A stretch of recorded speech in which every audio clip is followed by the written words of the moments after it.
recording? Yes. Okay, great. Welcome everyone to the remote commission meeting of April 19th, 2021. Port of Olympia is working diligently to address the threat posed by COVID-19 to Thurston County, the state of Washington, and the United States.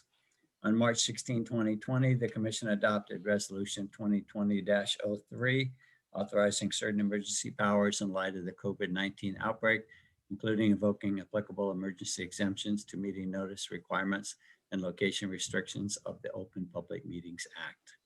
Pursuant to that resolution, the Port of Olympia Commission is conducting today's meeting remotely. The Port is following the guidance from Thurston County Health Department to take all efforts to prevent the spread of the virus and is acting in the interest of the safety and welfare of the public, the community, and our employees to limit its spread. So again, welcome everyone. Do I have a motion, commissioners, to approve today's agenda? So moved. Is there a second? Second. All in favor, please say aye. Aye. Aye. Aye. Yeah, motion passes. Thank you, commissioners. The first order of business today is the Port EDC Small Cities Program, and our own Danny Kim is presenting. Danny, hi. Good afternoon, commissioners. My name is Danny Kim. I work accounts payable here at the port, and today I will be presenting the Small Cities Program along with several representatives from the small cities. Next slide, please. For Commissioner McGregor and Commissioner Zeta, they've already seen this, but I'll go ahead and reiterate for those others. So a little bit of background about the Small Cities Program. It started back in 2011. The qualifying cities were Bucoda, Rainier, Tenino, and Yelm. And then to my knowledge, those have been the same 4 cities year after year, with of course the exception of 2020. This year, due to COVID-19, the schedule was changed, so the applications were due instead on April 5th. And the EEC had reviewed, and again, we'll be reviewing today, the qualifying projects, and then the board will announce the awards on the April 26th commission meeting. Next slide, please. The methodology for the Small Cities Program is there's a $40,000 maximum annual funding with $10,000 for each qualifying city, which of course is just annual funding divided by the qualifying cities equals the maximum amount that each city can receive. Next slide, please. And here are the 2021 proposals. For Bucoda, they're asking $10,000 for a haunted house and vendor fair expansion. Rainier is asking for $10,000 for an easy street community space. And the City of Tenino is asking $10,000 for a parking lot, more specifically a creative district pilot project. And finally, Yelm is asking $10,000 for an outdoor fitness and recreation area. Next slide, please. And I will now introduce each of the representatives for the small cities. Next slide, please. For the city of Bucoda, we have Mayor Alan Carr. And if you want to go ahead and speak. Yes, good afternoon. Thanks for inviting us again this year to participate in the Small Cities Economic Development Program. We would like to ask the port to help support us with expansion to the haunted house and also some additional equipment for the various vendors and flea markets and that we have throughout the year in Bucoda by providing additional tenting.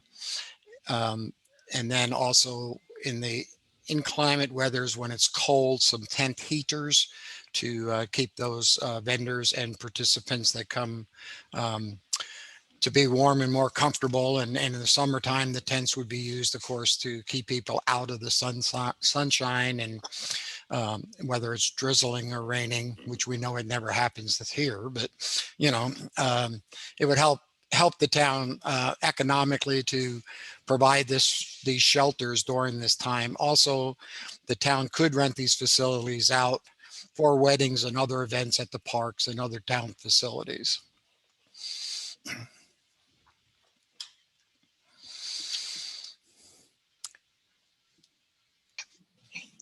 Thank you, Mayor Carr. Next slide, please.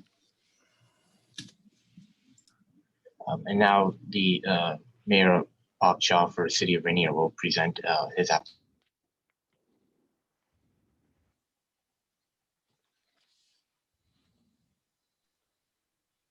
Am I unmuted now? Yep, we can hear you, Bob. Okay. Yes, so what the city of Rainier is requesting, and I appreciate the time to speak with all of you and the opportunity, but we have trying to open up a slide that I may share with you.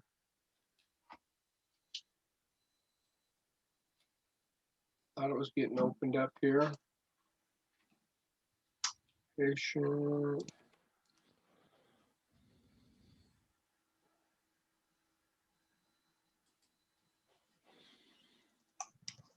Okay, here it's coming right here. I'm gonna share a screen. Mayor Shaw, this is Aspen. I'm just letting you know I have to make you co-host really quick in order to do that. So just Oh. 1 second. Okay, Okay, here we go. And you should be good now.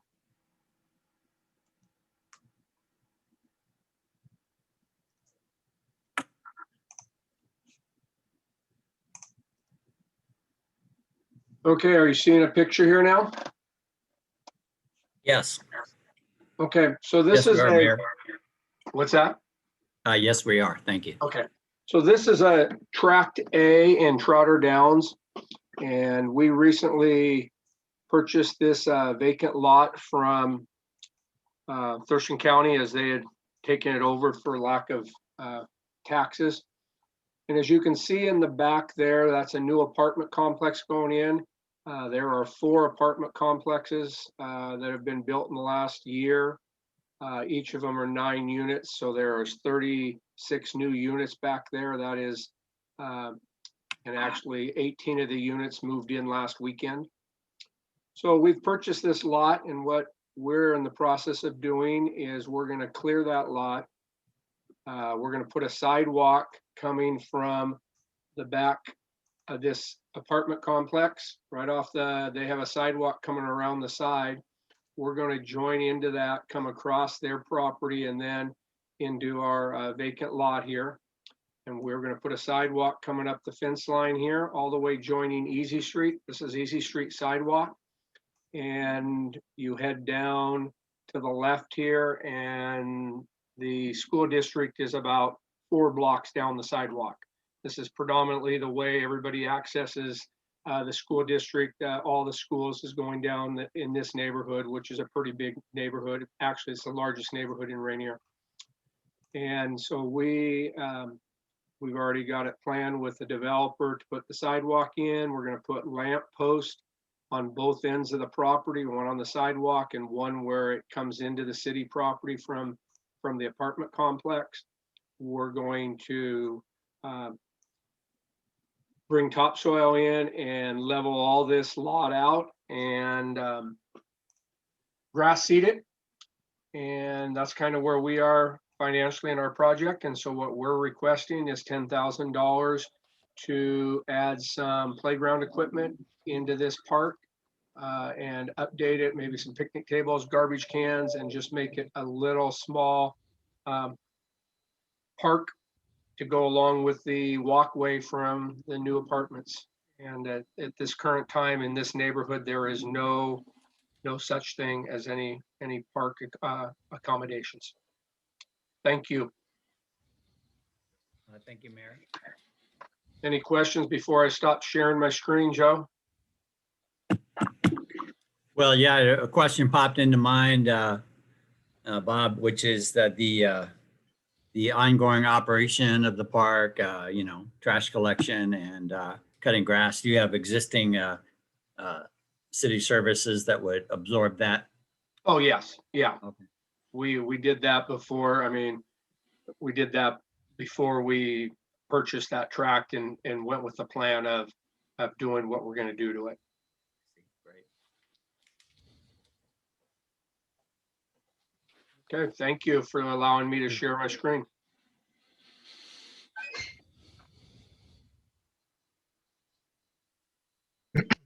And Mayor Wayne Fournier of the City of Tenina will present his application for the small city program. Good afternoon, everyone. Thank you for having me here. Can you hear me? Yes. Yes. And I think George Sharp is here as well as a part of this presentation. So as many of you know, Tenino is now designated as a creative arts district by the state of Washington. And we've got a lot of things going on in that realm of things. If you go to downtown Tenino, we have plenty of parallel parking, as you can see behind me, but we need additional parking, and the city actually has a city-owned lot behind one of the historic buildings you see behind me. It's a large lot, but it's all gravel, and if you do not, if you don't provide lines and you don't provide the help for people to park, they kind of park all helter-skelter. So we feel that if we were to do the proper improvements to the parking lot, we'd be able to increase our parking potential well, not exponentially, but quite a bit. The city itself is putting some money into the pot. We also have a grant from the Creative Arts District. I want to say that the city, between the city, the state, and the Chamber of Commerce, we have around $60,000 in a fund. But you know, construction costs are going up, planning costs are going up, and we want to hook the port into this and get it done with your help.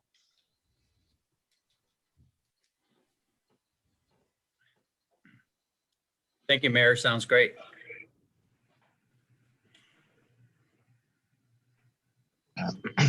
Next slide, please. And lastly, we'll have Cody Colt, the Public Works Director, present for the City of Yelm. Awesome. Thank you for the introduction. Thank you, commissioners, for having us. I'll be presenting to you our plan for the outdoor fitness court. I don't know if you want me to share my screen. I know I sent the slides over, but whatever be easier for you. I actually just gave you co-host permission. So if you want to share your screen, that would be great. Okay, I will do that. Thank you. And I won't kill you by PowerPoint. There's only a couple slides here just to kind of reiterate the point. So you guys should see kind of our city park there and this idea for an outdoor fitness court. So following along with our mayor's overall plan and our comp plan, we always want to provide as many free activities and fun and accessibility for everyone. So this outdoor fitness court kind of fit into that idea. And then the money from the port would help us build kind of the foundation for that. So if it's okay, I'm going to show you guys a really short video that kind of shows you what this fitness court will look like when it's complete. This should open up a new one. You guys can see the new screen, correct? Okay.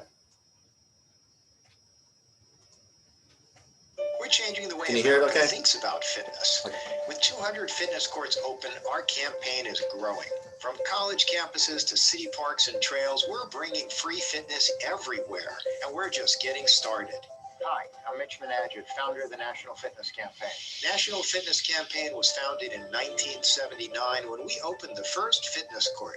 Redesigned for the 21st century, the fitness court is the world's best outdoor gym. Our 7-movement, 7-minute system allows you to use your own body weight to get the perfect workout. Easy or hard, it will work for you. Our goal is to build healthy communities by making outdoor fitness an essential part of people's lives so that each day is better than the last. This year, 2,000 certified ambassadors will be trained to deliver classes, challenges, and clinics as part of our National Fitness Campaign. We'll also be hosting training camps on college campuses across America. The Fitness Court mobile app is your gateway to enroll in these programs, learn the moves, and take challenges as we dig deep to create impact for our partners across America. We're proud to have helped cities of all sizes raise millions of dollars from respected sponsors to support free fitness. Wherever fitness is a priority, you can find a fitness court. Building beyond 200 cities and colleges, we're now partnering with large cities using urban movement data. I'll stop there because that covers the main gist of what you guys will need to know. So we actually have already gotten a grant from this fitness campaign of $30,000. We're applying some of our own local money and we're reaching out to sponsors right now. This is part of that process to try to get the extra money to help build this fitness court. And you'll see the picture. I'm going to use some pictures of the park so you can kind of see how big the park is in terms of what things we do there. So this is a jazz fest we hosted yearly. Obviously last year it didn't happen. It will be happening again this year. And this could be a possible rendering of what the fitness court might look like. The reason you're seeing these Army JBLM signs on there is because we're reaching out to JBLM for sponsorship to help build part of this fitness court. But we would also love to include a Port of Olympia banner on this. And that would, with this grant, we could do that. And then, back up one. So you'll see that black box is currently where we're going to put the fitness court. Right now it's a dirt overflow parking lot. So what we do is we pave all of that area here. And you'll notice this is that 507 that connects to Rainier and Tenino. So Rainier and Tenino could come and access this court as well after they get in their new parking lot and their new sidewalks. They would be able to come and access this fitness court over here and it'd be visible from the street. But you'd have an ultimate connection with the new splash pad we built 2 years ago, the new playground we built 2 years ago, and then the community garden that's up here in that new pad. So just kind of making that park a full area of just fun and activity for people of all ages, which I think really just kind of wraps it up in a nice bow. And then you'll notice that's our community garden and that's our mayor planting some crops in our community garden to just the other events and things we have at this park. This fitness court kind of just ties it all together. So we're hoping that, this would be something that would be available for everyone to use by this summer. And this grant would help do that by laying the foundation. And I know Mayor's on here. I don't know if our Mayor, J.W. Foster, wanted to add anything, but he is on the call as well. And I'll be happy to answer any questions you may have. And I'll stop sharing the screen. Thanks, Cody. Commissioners have any questions for Cody?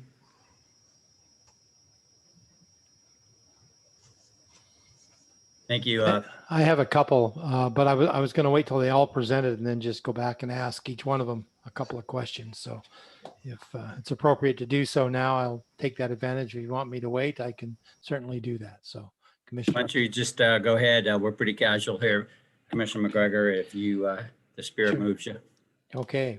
Well, Mayor Carr, you talked about the money, using it for some of the haunted house and tents. And I'm assuming that part of this is going to be placement of some kind of a open area between Joe's Place and the grocery store. Is that some of the intended use? Because I think the city owns that lot. We use a lot. I can't hear you. Can you turn your mic down, or it's up by your head? There you Up go. on my head. That's why you can't hear me.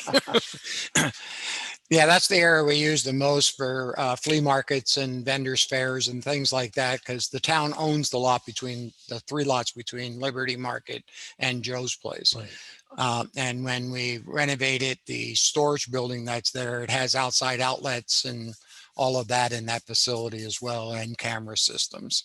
Okay. Yeah, that's what I think. That's good use of the funds for that, because it'll drive more of those opportunities for your citizens. The Rainier, Mayor Shaw, is that what would be considered kind of like a pocket park where it serves a lot of individuals within a small area? Yes, exactly. Okay, that's what I thought. And then Mayor Fournier, I had, you're going to enhance that parking lot. I've driven through that parking lot and had to put it in 4-wheel drive at some points. So I certainly sympathize with people having to use it. Hard on the kidneys. Yeah, it certainly is. And but I think that's within the creative district, if I'm not mistaken.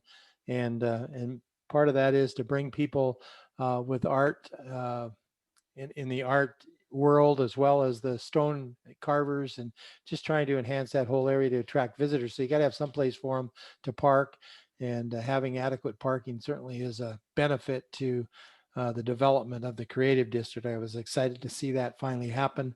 I was in one of the first few meetings you had on that, and I was excited when you were making the effort. So thank you for that. And then the fitness court, does that have anything to do with the mayor being a Marine and he wants to see all these people?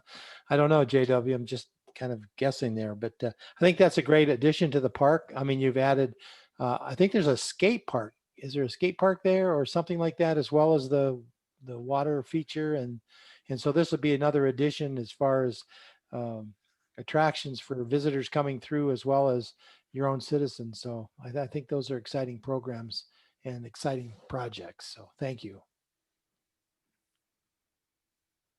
Well, thank you, Commissioner. Commissioner Zita, any comments of any of our speakers today? These all look great. The cities are all building on good projects that you've already started. These are all providing opportunities for economic development and for people to get outside and do healthy things. And the Tenino needs that parking lot paving, that's for sure. And Bucota, it sounds like you're going to have potentially a space for a farmer's market. You're going to be in competition with Tenino there. Have to work that out with them. So all the projects sound like great ideas. Rainier playground for the kids. That's especially important now. People need to be able to get outside and the outdoor fitness, especially with the ambassadors to help people know how to use that space effectively. So great projects. Thanks for doing the legwork to put these proposals together. And thanks for all the contributions that you're making internally to make them happen. Thank you, Commissioner Zita. I couldn't have said it better myself. I echo those same sentiments, and I think the Port Commission is certainly proud to be facilitating economic growth and development and community amenities in the South County. So, Danny, is there more? Is there more? Just there's one last slide covering the Okay. next steps, and that's been on show. I just want to say before I go forward, thank you to all the mayors and Mr. Colt for presenting their applications here at this meeting. Going forward, there will be another presentation for an action item at the April 26th Commission meeting, and that is where the Board Commission will make their awards. And I believe that's the last slide for the Small Cities Program. So thank you, everyone. Commissioner Downing, could I add one last comment if I could before moving on? Please do, Commissioner. Yep. Yep, thank you. I'm just excited to see all of these things that the port has helped to stimulate within your cities, and you're using your creativity to provide an energy for your citizens as well. I think in every town, every city and town that we've helped with this, I can feel the energy by the citizens about being proud to live in Yelm or Bucota, Rainier, Tenino, and all the things and fantastic, energizing things that are happening within your communities just tends to attract more visitors. And I think that in the future, we're going to even see more of this. And I'm just excited by the whole program. So thank you for submitting, and thank you for following through and getting all of that matching money and more. So thanks. Commissioner Zita. Thank you. I want to note that the Port Economic Development Corporation recommended these all for funding. Of course, we won't make that decision today. We'll take that at our next commission meeting, but it all looks good. And I also want to thank Port staff, especially Danny Kim, for your role in pulling all this together, working with the cities and presenting it to us. Thank you. Thank you, Commissioners. Excellent. And again, also thank you, all three commissioners. Thank you, mayors and Cody, for presenting today, and we look forward to continued partnership. Thank you.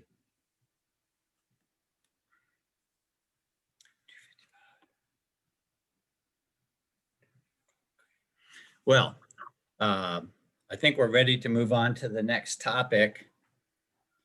But before we do, I see we have Felicia Brown on the Zoom call with us. I'd like to introduce Felicia as our new internal legal counsel, and Heather Burgess is our outgoing counsel. And I can see the transition happening as we sit here today. So welcome, Felicia. It's great to have you on board, and welcome to your first Port Zoom meeting. Thank you.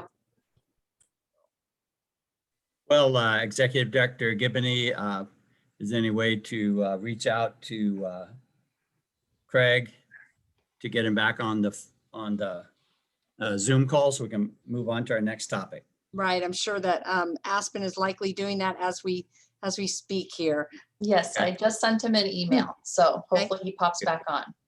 Okay, great. Great.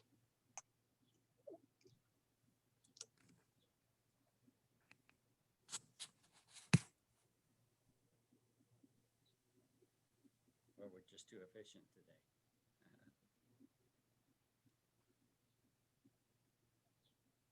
So while we got some dead air time, so to speak, Felicia, do you have any questions of the port commissioners? Is this your today's Monday, so is this your first day or end of your first week? This is my first day. I've been here since about 8:30 this morning. Okay, all right. Hey, Yep, and she's already spent an hour with me and I've sent her copious emails. exactly. Good. Exactly. Good. And Aspen, if you can demote the other, the Allen car and stuff, yeah, I think you're doing that already. Just makes the pictures a little bigger. Thank you. Mhm. So Felicia, we usually give a new employee the chance to say something. And so this is your time to burn the commission if you want to. You only get one opportunity. That's right. Commissioner, that was really unfair. It's her first day. Or She it's was good warned. timing. I have no burn. She was warned. She was warned about all of you.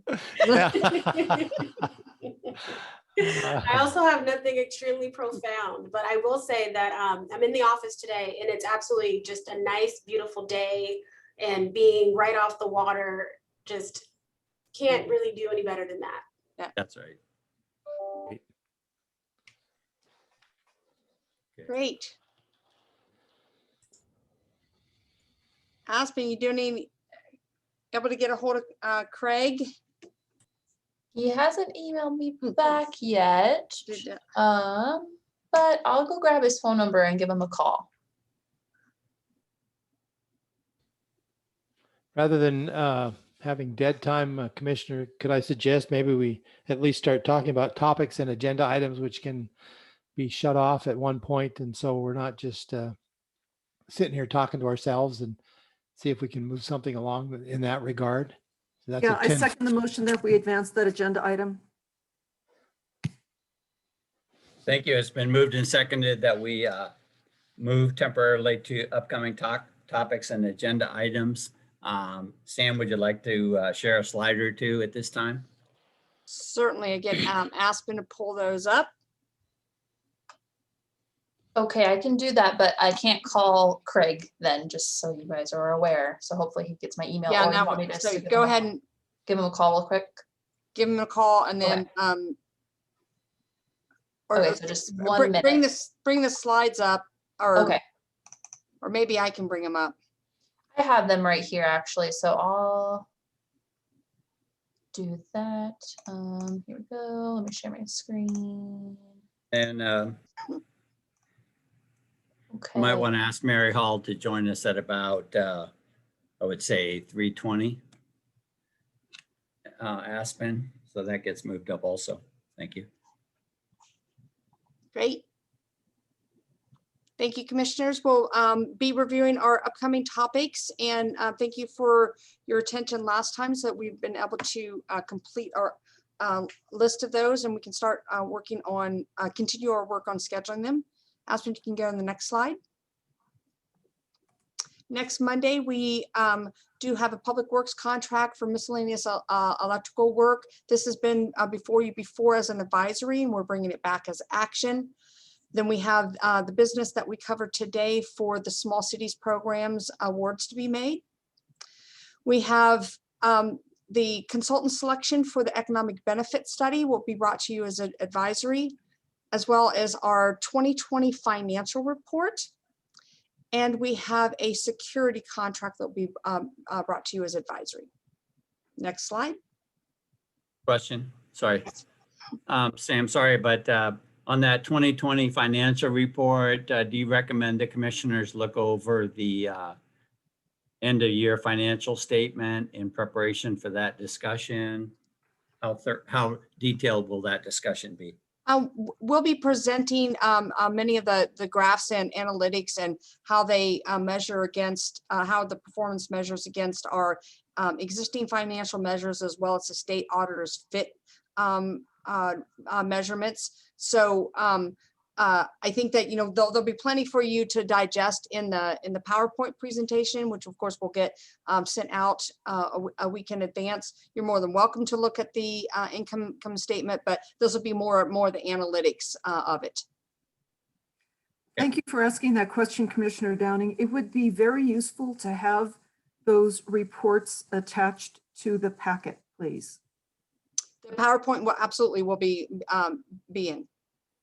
Not just the PowerPoint, but those reports. The income statement? Yep.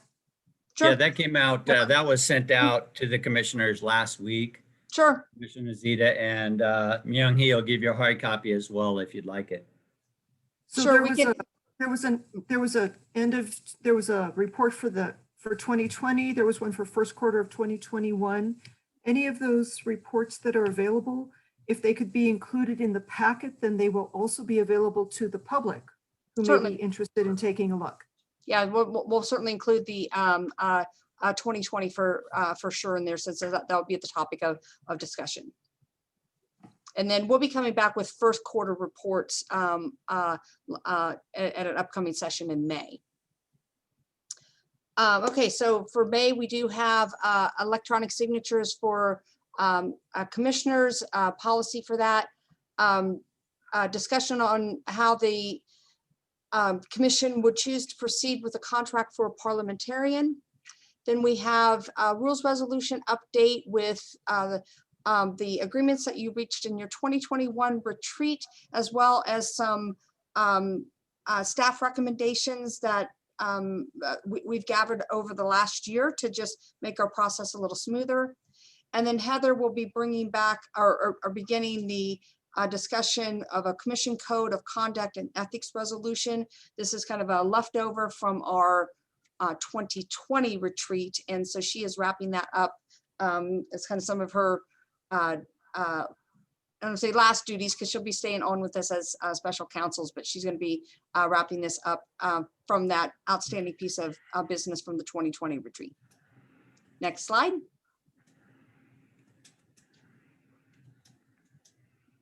Oh, I probably lost there you go.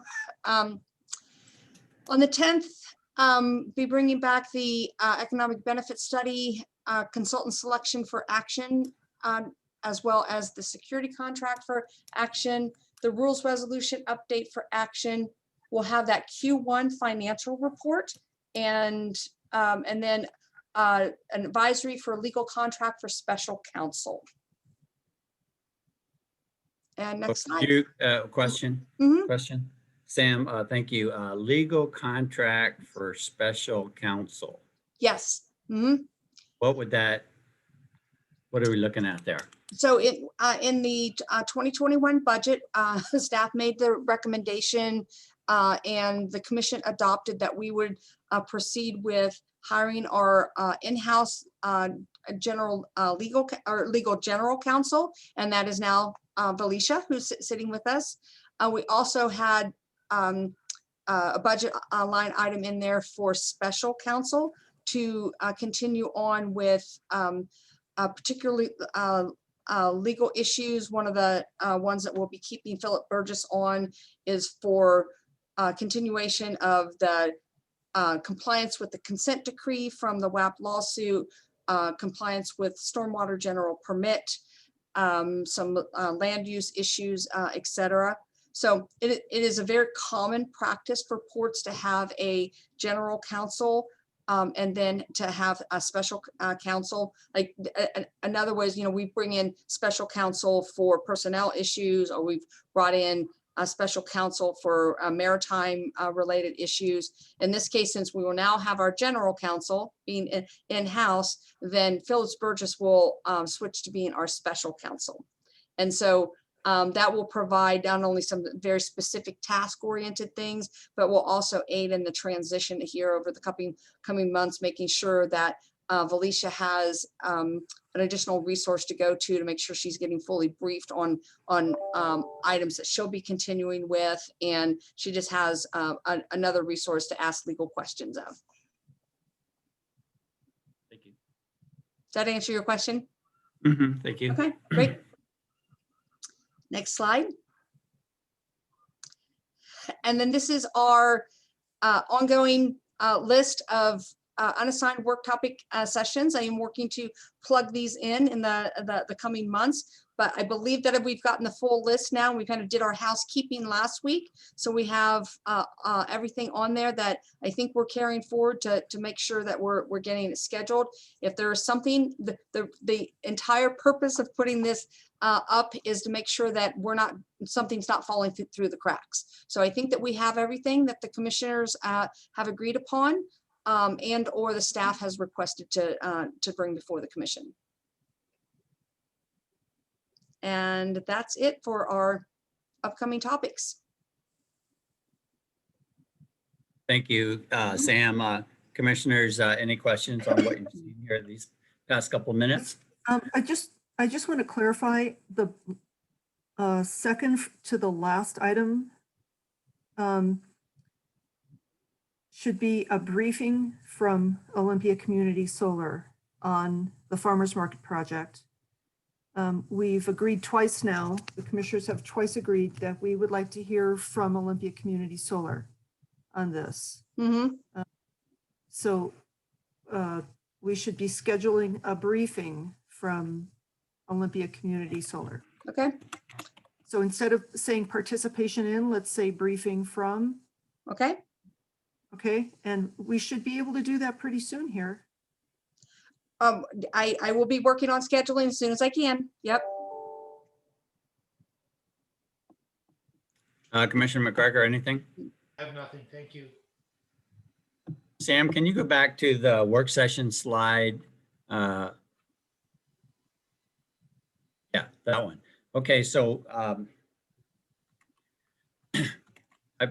you might say I partially agree with Commissioner Zita.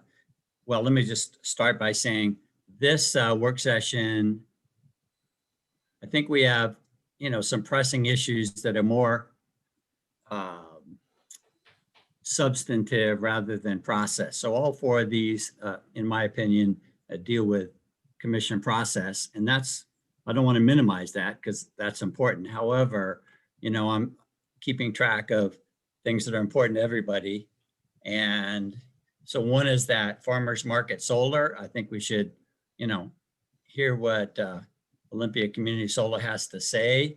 And I also feel like the fuel dock review is somewhat time sensitive because, I would just like to know before we get in the thick of the spring, summer season, how that fuel dock is performing and, do we need to make any changes as the commission or just in general, how is it performing? So I feel like those are a couple of things I'd like to, and then in addition, one more thing is the West Bay Yards project. So we talked at a prior meeting about our work sessions going up to 2 hours. So, I'd like to those are 3 priorities I'd like to mention. And if there's any way to get any one of those going, starting in the first work session in May, I think that would be great. I agree with Commissioner Downing. The West Bay Yards briefing, I'm sure that city staff are prepared to provide that. Olympia Community Solar is probably prepared to provide a briefing on the farmers market project. I don't see why we couldn't have those. I don't think the contract with the parliamentarian, I don't see a big hurry on that. What do fellow commissioners think? Well,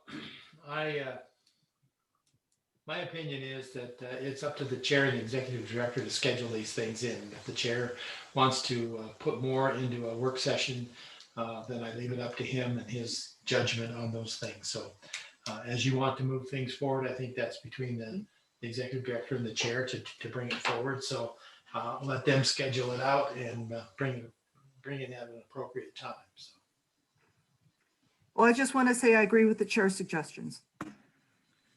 Thanks, commissioners. We'll work towards this outcome that we talked about. And, Commissioner McGregor would like me to work with the executive director, which I will. And Commissioner Zita has made it known, she cares about that farmers market solar, and I've made it known, so do I. And so we'll work on, we'll work on those. Okay, good. Okay, Aspen, do you I just want to have, reiterate that I just want to make sure you hear Commissioner Downing. I'm agreeing with you on the West Bay Arts briefing too. got it. and Thank you, and I will Commissioner. remind the commission that there are oftentimes many other factors that go into scheduling, such as their availability, their other land use applications, et cetera. So that's why I like to take all those things into account and schedule them as when we can be thoughtful about that process. I absolutely hear the desire to move things forward, and there are oftentimes a lot of competing calendars in the background. Good. And Aspen, great. It looks like we have Mr. Chance online with us now. Yes, we do. I promoted him to a panelist, so Great. I'm going to stop sharing for a moment. Thank you, commissioners and staff. So we're going to move on to the agenda item entitled Requested Lease Assignment to Housing Authority of Thurston County. And we have Mr. Craig Chance joining us from the Housing Authority today. Welcome, Craig, to our meeting. Thank you. My privilege. You have a busy agenda, lots of work to do. So I think I can explain this fairly simply and listen to and try to address the questions that you might have. The reason that this even came up was really brought forth today's email is fairly typical of an email that I get with some regularity. And let me just read it to you. It's really short. It says, "Hi, Craig. I'm having a difficult time trying to find senior low-income housing in Thurston County. If need be, I'm willing to relocate, but my neurologist and other doctors are located here in Olympia. I'm on disability, and I'm sure you're aware of rent charges. Do you have anything that you can do to assist me? Thank you for your time." Really, really typical. If you had a chance to look at our community annual report on the top, there's a comment from one of our participants that we were able to assist, and that happens to be an individual in her 50s. She has a handful of disabilities. She had endured in a tent for 3 years, and we were able to put her into permanent housing. We're a permanent housing provider. And her comment was, what's the best thing about my new apartment? Well, I don't know. What's the best thing about your new apartment? And she said, it has a toilet. I feel like a human being again. And that's really what brought this subject up. There's just a shortage. We at the Housing Authority, you've seen the outline, I don't need to read to you, but what we do is we own housing. We own 537 units, and we provide rental assistance, sometimes referred to as Section 8 or housing choice vouchers. They're permanent rental assistance vouchers. Nationwide, that serves maybe 25% of income eligible households. My wager is in rapidly growing areas like Thurston County, it serves even fewer. So there's just a scarcity of ability to serve the people that need it. And seniors in particular are up against it. A lot of seniors, their only income is Social Security. I think we can easily, at least some people can easily forget that in Thurston County. We have so many people who are fortunate and have pensions, but an awful lot of people don't have pensions, and all they have is Social Security. The average check is $1,500. A lot of checks are less than that. Rent's $1,200 or more, and so obviously a real mismatch. So given the back 50,000 seniors in our county, it's the most rapidly growing sector, and we have probably about a third of them that are seriously rent burdened, many who are unfortunately unsheltered. Well, what can we do? Building is really, really expensive right now, and even if money's not an object, if there was available piece of land, you wouldn't see a building there for probably 3 years at best. So it can be done quickly. So late last year, I initiated this. I called the owner of what's known as the Oyo Hotel, formerly Guest House Suites, there off of Tumwater Boulevard, right off the freeway, and just asked the owner, Shami Rowe, represents the owner, she's one of the family members, would you be interested in selling it for this purpose? And she indicated a willingness, and we discussed, and we've reached an understanding. Before I did that, I got a title report. I understood the issue with the FAA restriction. I understand the importance of that to the port and to airport operations. So obviously none of us want to disrupt that apple cart. But we think the time is right. You Google surveys on housing affordability, and all across the political spectrum, people understand and want to help solve this problem. And right now, there's an opportunity in the American Rescue Plan for some dollars specifically for this purpose. So things are kind of coming together at the right time. And the new Congresswoman district here, Representative Strickland, she was supportive, and Shammy actually requested that she approach the FAA. She wrote to the administrator suggesting the timing is right. We think it's important to have the port on board. Without the port really being the petitioner, with our support and the support of other jurisdictions, it's going to be a uphill battle. And we have visited with Senator Murray's office, and her staff believes that with the port's agreement and concurrence and petition, that times are such, a lot's changed since 1948, that the FAA very likely might change this. At least we will have said that we tried. And a common question I get is, Craig, go find another property. Why this hotel? You know, there may be some easier options. It's a good question. And I think the answer to that question is there are not very many suite type hotels in Thurston County. This is a little bit of a rarity in our county, and the price is right. And importantly, there's willingness. Contrary to what some folks think in the pandemic, yes, it's been really challenging for the hospitality industry, but a lot of owners are hanging in there and they're not interested in selling. A little bit of a challenge I picked up off the master plan for the area that the port has, that it's a little bit of a challenging area for retail for a variety of reasons. And so maybe it's a bit of an underutilized asset. So from a port perspective, a community perspective, maybe this is a good conversion. It's 0.7 of a mile, nearly a mile away from the airport property or proper. So that maybe, again, there's a little bit more opportunity for the port and the FAA to see that opportunity.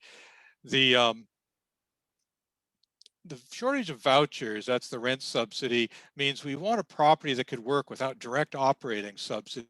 So many things are built require direct operating subsidy. They're in scarce supply. Our perception and our pro forma is there's 58 units there would need to be used for an on-site manager. And then we would have 22 units that we perceive we would not have a direct operating subsidy for. And we believe we could rent those for as low as $455 a month, which a person on Social Security at the lower spectrum could actually afford. It's a really unusual opportunity today. So what we're looking for is the port to help us petition the FAA for a waiver on the restriction against permanent housing that they placed back in 1848.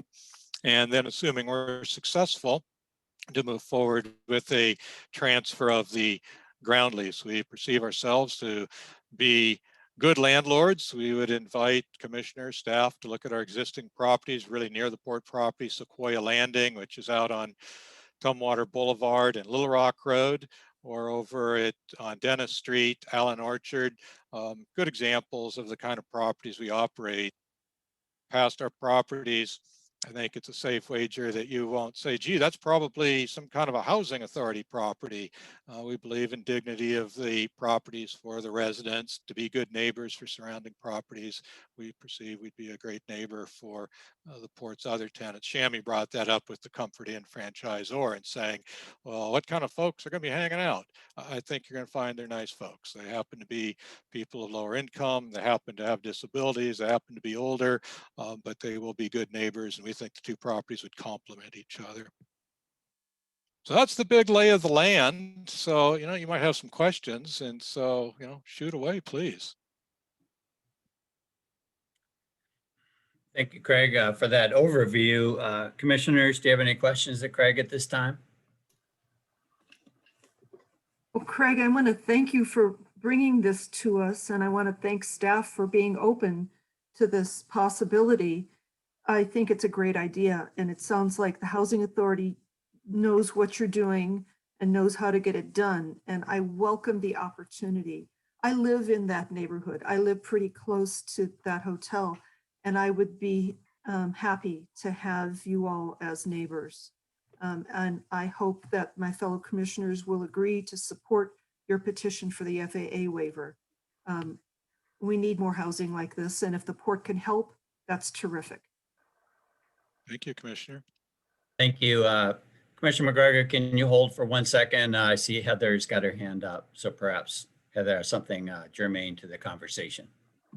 Thanks, Commissioner. I just procedurally wanted to chime in on the mechanics of what this would look like, just real briefly for the commission's consideration. Because I think there was some language in the cover memo about transferring the ground lease, or technically it would be assigning the ground lease from the current lessee to the housing authority. And I think given the change of use of the structure and the terms, I think the Port Commission, I would advise the Port Commission, and I'd work to transition this to Felicia, obviously, would actually be needing to enter into a new ground lease with the housing authority. I'm not saying that's precluded. Again, don't misunderstand me. I just procedurally, I think it's an apples and oranges type situation.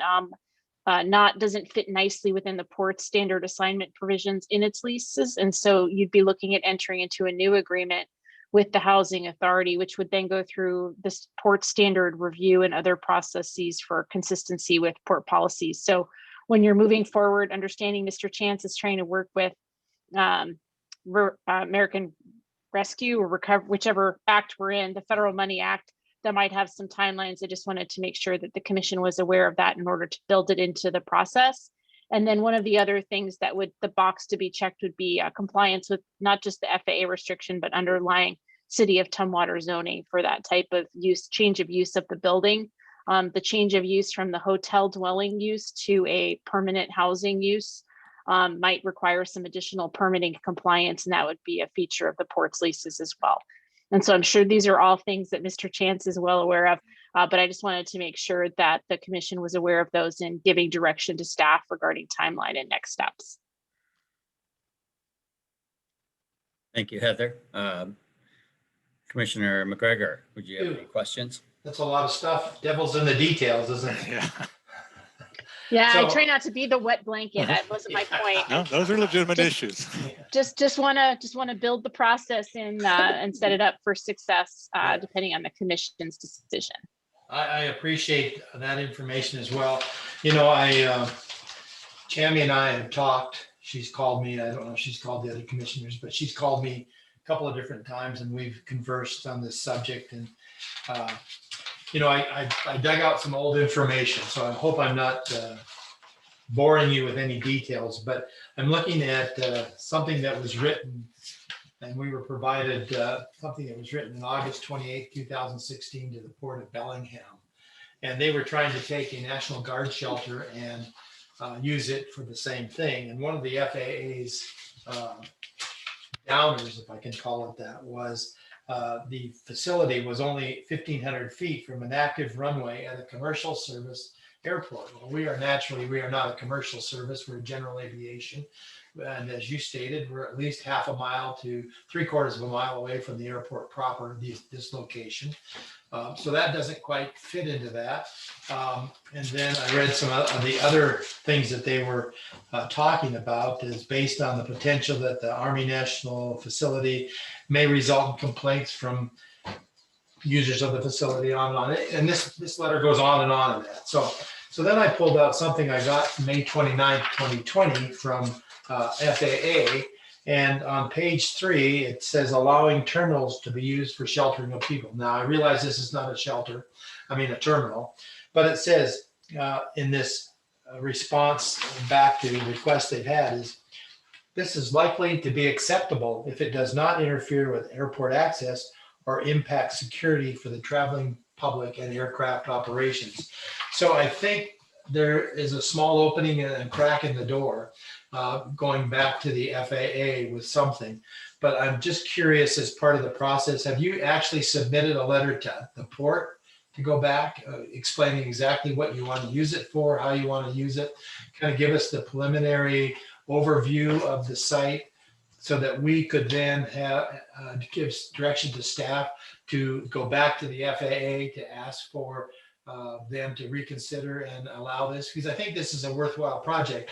I think it's outside the parameters of what has been turned down in the past, but we have to be cognizant of the fact that the FAA holds the main, holds the title to the land, and while we operate as an airport in perpetuity, excuse me, I think there might be an option here. So I just don't know where we're at on that process, but I think a letter to the port, then it will kind of force the port to take it to the FAA and ask them, can this qualify? Can we do this? Or, I think that the commissioners are interested in seeing something happen like this, but can we do it out at that property and make it a benefit for those that need housing? So I'm not saying no, I'm not saying yes. I just think that there's a process, and with what Heather was saying too, that there's things we need to follow, and I think we should follow up on it. So I'll quit talking. I'll take a breath and let Commissioner Downey go from here. So thank you. Well, thanks, Commissioner McGregor and Commissioner Zeta for your comments. Craig, you and I have talked once or twice over the phone. Today's presentation discussion has lent a few more facts to the overall idea, and as well as with Heather's input. So it sounds like there's some interest in receiving a letter from yourself, your organization, about what you're proposing, putting in letter format. And I think that at the very least, we need a letter from Tumwater saying that, they're amenable to this and they can make the necessary changes if necessary to any zoning. My personal opinion as one of the three commissioners is that, it's a noble idea. The port part in this would be to potentially request of the FAA some sort of exemption, and whether that happens or not, that's a big unknown. I also feel that, Craig, that we concurrently with your project and your ideas, we also have a lease option to a developer, for most of that surrounding property. So I would want to do these things together from the standpoint of one not conflicting with the other. So that would be an interest of mine as one commissioner. So I guess what kind of timeline are you thinking of, Craig? Do you have a timeline? And obviously and I do want to say that in terms of timeline, the housing crisis is not going to go away. I can really support the fact that, we have a serious housing crisis, and it's inequity to the max. And so I appreciate, your ideas greatly, but, what kind of timeline do you have in your mind? Well, we'd like to do it as quickly as possible, hence buy rather than build, in addition to cost. We don't know as far as the American Rescue Plan. We've asked our HUD field office, we've asked the congressional offices, when are the particulars going to be available to know how to apply for money. And so far, I think the agencies are working on those details. So I don't have a simple answer to that question. We think we have a handful of avenues to finance.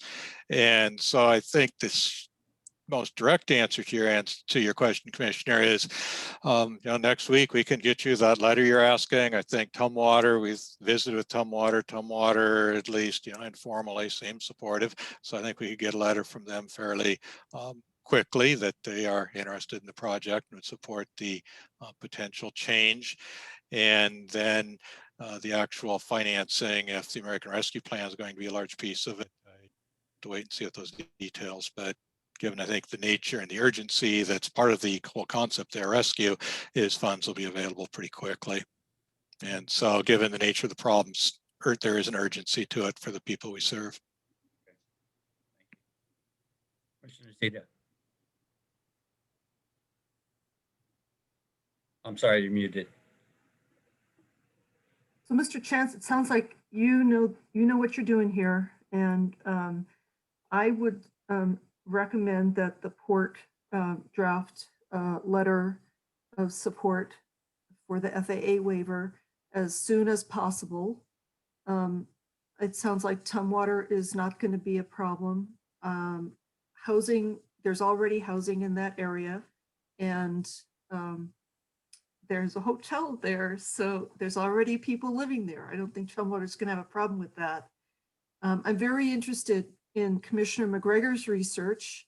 I would be grateful to see that May 2020 letter that kind of establishes a precedent with the FAA for something even more than this. So this should be a low bar compared to what the FAA was saying could pass in that letter. And Commissioner Downing, you mentioned that it sounded like you were saying you wouldn't want this to conflict with any plans that Panettone might have for developing in that area. And if I'm understanding you right, I really don't think that that should be part of our consideration at all, because Panettone has only a lease option. Panettone has no claim on the area that's already developed as a hotel. So I don't think Panettone should be any part of our consideration here. They only have a lease option. Thank you, Commissioner. Good. Heather, I see your hand up and perhaps you forgot to take it down. Unfortunately for you, Commissioner, no, I actually put it back up. Okay. I took Go it ahead. down and I put it back up because I thought it would be helpful. Well, we have everybody here to bring up one more thing. In terms of the request to the FAA, if the Housing Authority is going to be using HUD-based funds, some of those funds come with regulatory requirements in terms of distance from other uses and hazardous environments and things of that nature.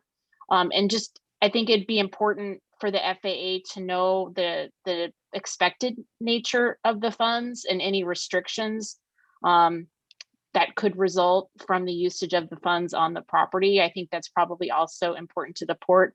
This is not my specific area of expertise in terms of HUD funding. I know just enough to be dangerous in that regard.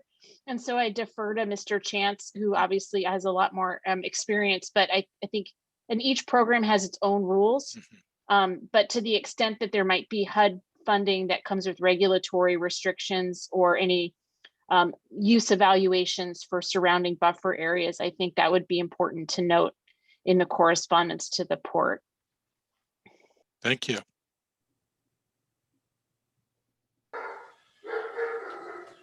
So, Well, thank you. Okay. I'm sorry, Commissioner. So I think we've kind of talked about a bunch of different things, but I think the most important part for the commission to deal with it is that we need to get a request from Thurston County Housing, or whatever the title is, to us and laying out what they want to do. So then the port can either send the letter off to the FAA and say, we've had this request and here's what we understand the parameters are and what's going to be used, and those type of things. Staff can certainly let him know what may be needed within the letter itself, and then have them send it off to the FAA and wait, and then ask for a rather quick response, because time is of the essence in some of this stuff. And but I think we should start there so that we can at least get that part with the FAA rolling, and hopefully get a speedy response out of them. So, and the May 29th, 2020 thing I got was when we were having the camping out there on the airport property, and that was provided by the executive director as well as the Port of Bellingham's letter, which I referenced from, I think it was 2016 or something. So both those documents are available, and perhaps she can send it to the other two commissioners so you have it in hand. So that's it. Thank you. Thank you, Mr. Chance, for the opportunity to hear more about the proposal, and I appreciate hearing it, and thank you very much. Thank you. And thanks for your good work for the people of Thurston County. We are grateful for your agency's work. It's kind. Thank you. And so good. Well, thank you, Mr. Chance. And I'd just like to amend or add to what Commissioner McGregor suggested. One is perhaps a letter from your agency would be appropriate at this time for commissioners to consider. And secondly, some sort of letter from Tumwater to you or from City of Tumwater to us saying that, you know, they would from their end pave the way, whatever that means, zoning wise or rule wise and so forth. And I think that that would be appropriate, you know, for you, that legwork to come from you. So I appreciate that. I'll be happy to do that. Thank you all. Thank you, Mr. Chance. Nice to meet you. Face to Thank face. you. Thank you. Meanwhile, if you have any questions, give me a shout. Thank you all. Thank you, Commissioners. We're moving on to our last topic, which is the county redistricting. And the County Auditor, Mary Hall, is here to speak with us. And welcome, Mary, to our Port Commission work session.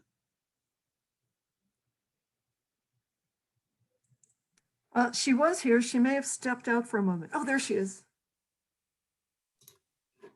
Well, good afternoon. It's been a long time since I've seen you folks. Great to see everyone. Is it possible to share my screen and just, and I don't need a lot of time. I just kind of want to touch base with you and give you a briefing on where we are at with redistricting because the census has gone a little sideways this year. So. Hi, Mary. This is Aspen. I do have your PowerPoint ready to pull up unless you have something different. I can give you permission to share screen if that would be your preference. Whatever works best for you. I can tell you to advance the slides if you'd like, or I can share my screen. Okay, I'm going to share my screen. And just go ahead and tell me when to advance. Okay, go ahead for the next slide. So, as I mentioned, this isn't really a long presentation, but I did want to just give you an overview of where we're at with redistricting for this year and some of the considerations that we need to look at and talk a little bit about the census and the data and the timelines, and then take you through kind of a schedule to show you what some of the milestones would be. Okay, next slide. So this is currently what the districts look like. And what I did was we geocoded where the actual commissioners of each of the districts live. So I'm sure you're aware that redistricting for the port, per statute, you follow county commissioner lines. So you'll be working with Romero to determine where you need to adjust. And then the PUD has typically followed commissioner district lines as well, but they're not obligated to. So we typically try to protect incumbents. You know, we don't want to draw people out of the districts. So we will take into account where current commissioners live. Next slide. So what we found in looking at registered voter data and also some preliminary census geography from I believe it was from 2019. And this is probably no surprise to any of you, but the area in the county that's really growing the most rapidly, of course, is the Lacey area and Yelm area. So what we're going to need to do is shift some voters from Commissioner District 2 into District 1. And then of course you've got the domino effect, and then we'll need to move some voters also into District 3. And the area that we're considering, I don't have my mouse, but is the northern area. One of the things we've asked the commissioners to do is move entire precincts so we don't have to split precincts because we're dealing with such a compressed time frame this year. Typically, we have about 8 months to do our re-precincting or redistricting, and then we have about 4 months to re-precinct, and we're not going to have that amount of time right now. So in the northern part of District 2, the precincts are more compact, so that would make the most sense. But of course, it's up to the board and any decisions that you may, or recommendations you may have to the Board of County Commissioners. So next slide. So I don't know if it's because of COVID or the prior administration, but the data is coming very, very late. Typically, the states would have received the census tract blocks with population data in early spring. So typically late February, early March, or at the latest mid-March, when we would have all of the census data. But right now, it looks like it's going to be well into the fall until we receive that data. The other things that we need to consider, typically legislative and congressional redistricting follows local redistricting, but that's not going to be the case this year because historically, cities and towns and commissioner districts would be drawn and submitted typically around August. So the legislature would be able to make last minute tweaks to ensure that the legislative and congressional districts don't overlap county commissioner districts, but we're not going to have that luxury this time.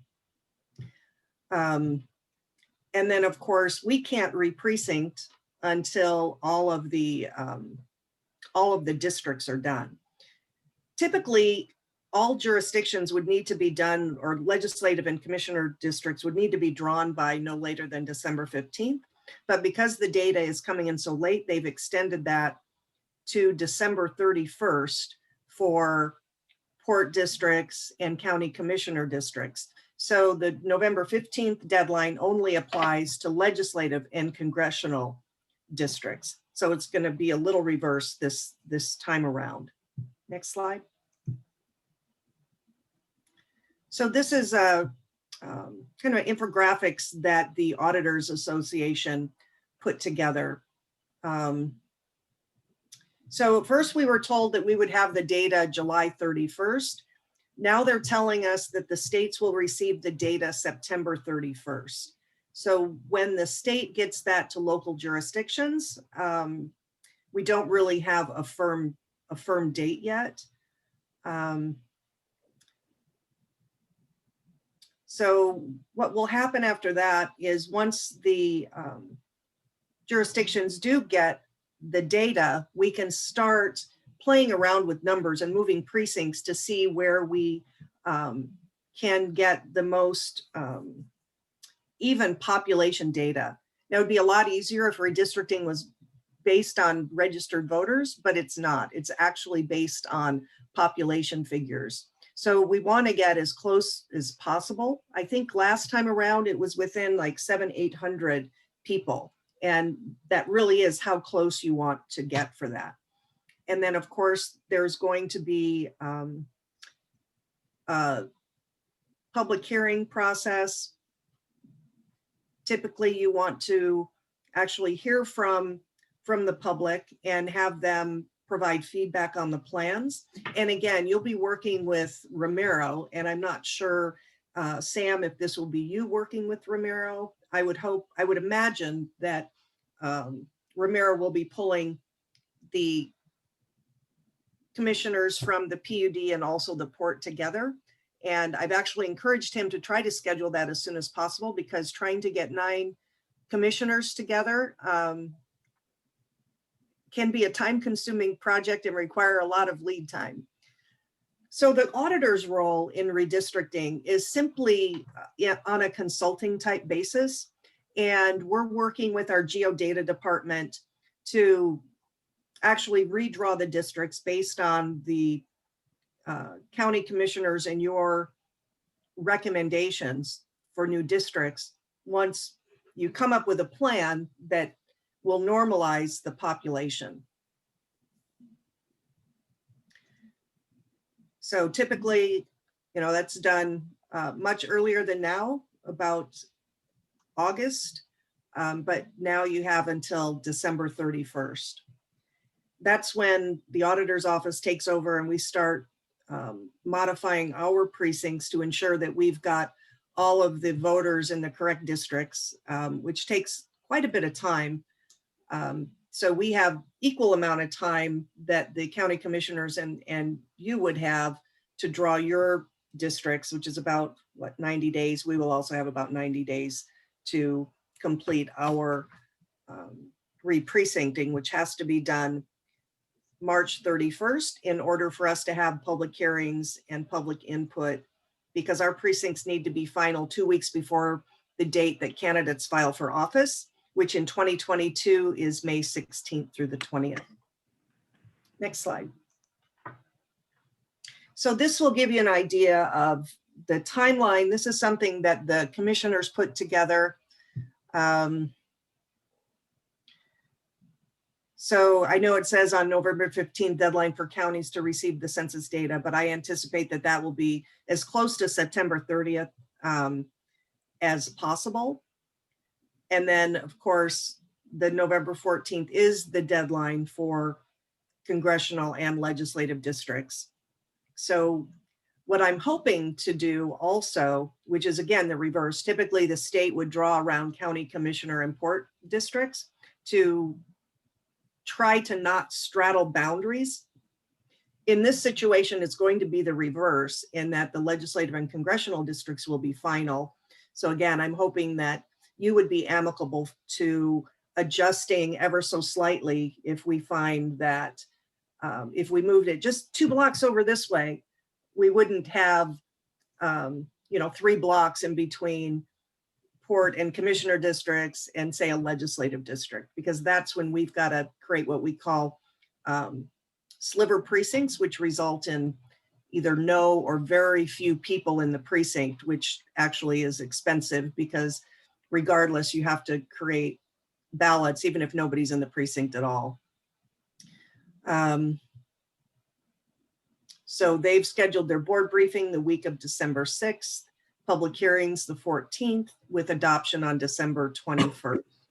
And finalized on December 31st. So, and I think, Bill, you've probably the only one who's been through redistricting. Is that true? Okay. And I'm curious as to your level of involvement with the last administration. The last time, thanks for asking. The last time we had a district, I think it was 10 or 11 back then anyway, in that. And we actually had our Citizens Advisory Committee work on that. And they came back with boundary lines and made some adjustments. And the gist of it was that they were pretty accurate to the final plan that was out there. There were a couple of what you called split district or split precincts, and they had to make some adjustments there, so that didn't happen. But that's how we were involved, and then the citizens gave us an update, and then we forwarded that on with our recommendation to the county commissioners. But we may not have that time, that luxury that we had back then. So, but anyway, it was an interesting process. So thank you. Yeah. So what I've encouraged Romero to do, because we are in such a compressed timeline, if you work together on a plan, it might be quicker, but then of course that's up to you. Rita has a question. Well, County Auditor Hall, I'm really glad that you're on this job because you know well how to do it, and it sounds pretty complicated. My fellow commissioners may recall that the Washington Public Ports Association gave us a workshop on this last year. I went to it, maybe you did too. And they advised us for counties of our size and with 3 commissioners, they strongly advised that the port have very minimal involvement in the redistricting process and that we defer to our county commissioners to take the lead on the process and just go along with what they decide. And I think that makes a lot of sense.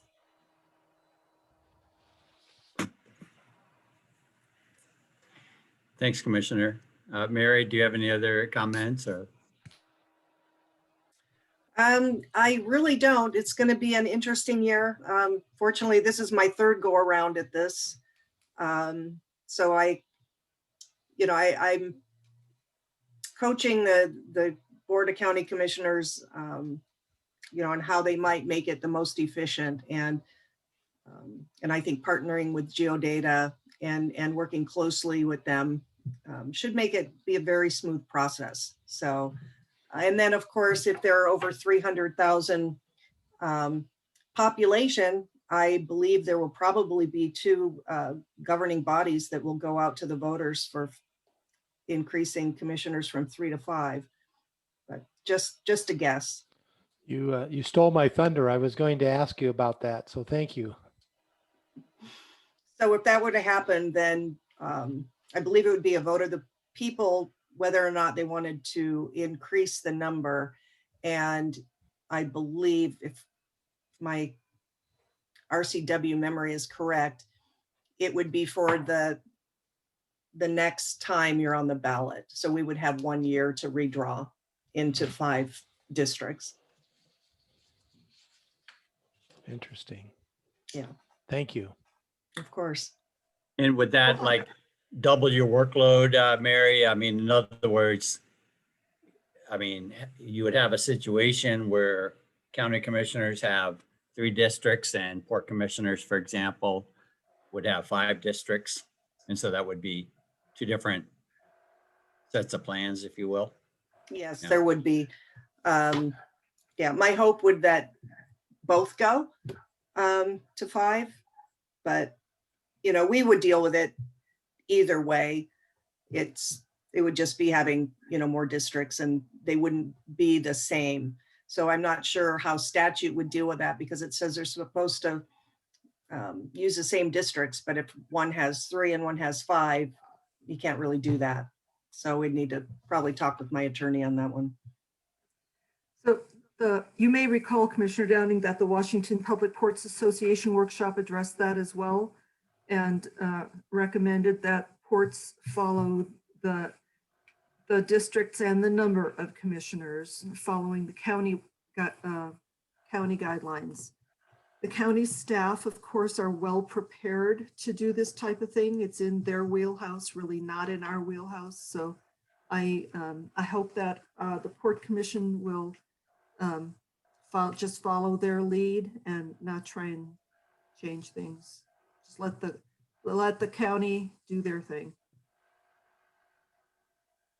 Thanks, Commissioner Zeta. Yeah, I pretty much agree vis-a-vis the existing 3 districts that, you know, as long as a candidate for Port Commission, which is a nonpartisan position, as long as they have plenty of lead time to know what their district is, they can plan accordingly and campaign accordingly, and that people have, you know, good representation. So basically, at the end of the day, the purpose of the census every 10 years is to make the districts equitable. So, I mean, I think that's the overall goal. And like you showed on one of your slides, there's going to be, you know, perhaps up to 5,000 people, precincts or people or voters or whatever, switching from, is it 2 to 1 and maybe 3,000 voters switching over from 1 to 2. So, you know, that's just equity, in my opinion. Right. So I'm okay. I personally am okay with